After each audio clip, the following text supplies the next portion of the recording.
कि मैं कुछ देख रही थी तो मैंने किसी वीडियो पे देखा कि ऐसा नहीं कि सब कंटेंट अच्छे हैं और ये सब, तो मैंने फिर ऐसा नहीं कि साइट को रिजेक्ट किया और डेमो देखे और फिर मुझे सब कंटेंट अच्छे लगे तो फिर मैंने ऑनलाइन कोर्स परचेज कर लिया। नमस्कार दोस्तों, एसएनए परिवार में आप सभी का हार्दिक स्वागत है, अभिनंदन है। आज CSC Gujarat selected nursing officer अपने साथ विधि बहन जुड़े हैं और मैं भी गांधीनगर गुजरात वाली ब्रांच से आपका इंटरव्यू ले रहा हूँ। तो आपका बहुत बहुत स्वागत है विधि बहन। कैसा लग रहा है बेटा?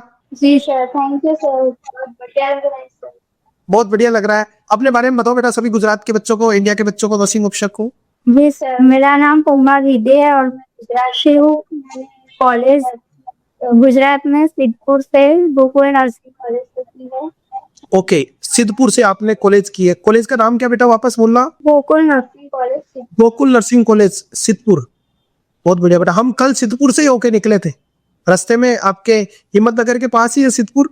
जी जी, पाटन में पड़ता है। हाँ, पाटन और हिम्मतनगर के बीच में। हम कल वहीं से आए थे। हम कल उधर बाबर साइड में गए थे, तो हम वहीं से आए बेटा। तो कांग्रेचुलेशन बेटा। पिताजी क्या करते हैं आपके? मेरे पापा एडवोकेट है। तो वकील साहब की बेटी बनी नर्सिंग ऑफिसर, हम ये रखेंगे हेडिंग। तो कैसा लग रहा बेटा अभी? बहुत सर, बहुत खुशी हो रही है। बहुत खुशी है। तो अब ज्वाइनिंग कहाँ मिली बेटा आपको? सूरत में। सूरत में आपको ज्वाइनिंग मिली। बहुत बढ़िया बेटा, बढ़िया सिटी है। तो अभी आपको बेटा एसएनए के बारे में किसने बताया? सर, मैंने ऐसे ही सोचा कि यूट्यूब में कुछ देख रही थी तो मैंने किसी वीडियो पे देखा कि ऐसा नहीं कि सब कंटेंट अच्छे हैं और ये सब, तो मैंने फिर ऐसा नहीं कि साइट को रिजेक्ट किया और डेमो देखे और फिर मुझे सब कंटेंट अच्छे लगे तो फिर मैंने ऑनलाइन कोर्स परचेज कर लिया। ओके बेटा, तो मतलब आपने यूट्यूब पे वीडियो देखा, आपने पूरा। तो जितने भी बच्चे अगर यूट्यूब पे वीडियो देख रहे हैं तो वो बेटा एक बार पूरा देखिए एसएनए का कोई भी कंटेंट। कम से कम मेरी क्लास आधे घंटे देखने के बाद आपको समझ में आने लगेगा कि कंटेंट में क्या दम है। तो थैंक यू बेटा। सोशल मीडिया ने आपका जीवन बदल दिया। आपने यूट्यूब पे देखा और फिर एसएनए का ऑनलाइन प्लेटफॉर्म लिया और आपका सिलेक्शन हो गया। तो आपको लक लक बताइए, आपका पढ़ने की क्या स्ट्रेटजीज रही है बेटा? जी सर, मैं बस आपके लेक्चर्स देखती थी और उनसे खुद की नोट्स बनाती थी और उनको बार बार करती थी। ऐसा नहीं कि अब पे टेस्ट भी होते हैं तो मैं वो टेस्ट बार बार देती थी और ऐसे यही स्ट्रेटेजी है सर। बहुत बढ़िया बेटा। अभी तो हमने बहुत अपडेट किया। अभी तो हमने अबाउट 100 तो हमने प्रीवियस ईयर जो पुराने गवर्नमेंट एग्जाम हुए एम्स ईएसआई की सबके पेपर बना दिए। 200 से ज्यादा टेस्ट सीरीज बना दी। अभी एनक्लेव के क्वेश्चन अलग से बना दिए। जितने भी बुक्स है उन सबके क्वेश्चन बनाए और हम हमारे मन से भी क्वेश्चन बना रहे हैं जिससे बच्चे को फायदा मिला। तो टेस्ट सीरीज से सीधा फायदा मिला आपको और पूरे आपने लेक्चर देख के अपने नोट्स बनाए जिससे आपको पूरा पूरा फायदा मिला। इसके अलावा और कोई बुक प्रीफर की बेटा आपने? जी, वो सबसे पहले तो मैंने ऐसा ने ज्वाइन किया, उससे पहले भी मैंने क्लियर यादव खरीदी। ओके, पीआर यादव भी आपने स्टडी करी। अच्छी बुक है बेटा, सबको पढ़नी चाहिए अगर टाइम मिले। बाकी नोट्स आपको ऐसा लगता है कि मोर देन सफिशिएंट है? जी सर, वही सब कुछ है, उसके में तो सब आता है और अगर वो पढ़ ले हम तो उससे ज्यादा उसके बाहर कुछ नहीं आएगा। आपको कुछ और पढ़ने की जरूरत ही नहीं है, ऐसा लगता है। ये बात मतलब एनक्लेक्स वगैरह तो कभी पढ़ी नहीं आपने?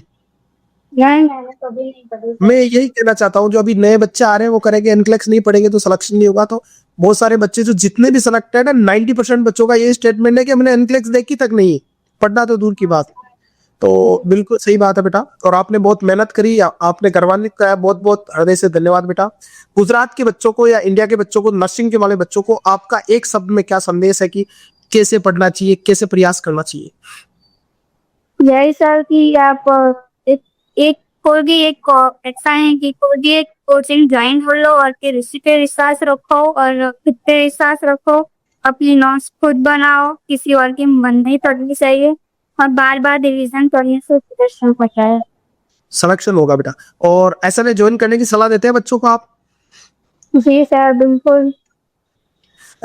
कोई भी कोचिंग नहीं, ऐसी कोचिंग ज्वाइन करनी चाहिए जहाँ कंटेंट दमदार हो। मान लो पता चला फैकल्टी तो खुद सीएचओ में सिलेक्टेड है या सीएचओ भी फर्जी तरीके से बनी और वो पढ़ाएगी, तो आपका सिलेक्शन कैसे होगा? तो कम से कम एम्स लेवल की 10-20 बार एग्जाम निकाली हुई फैकल्टी होनी चाहिए ताकि सिलेक्शन हो सके बेटा।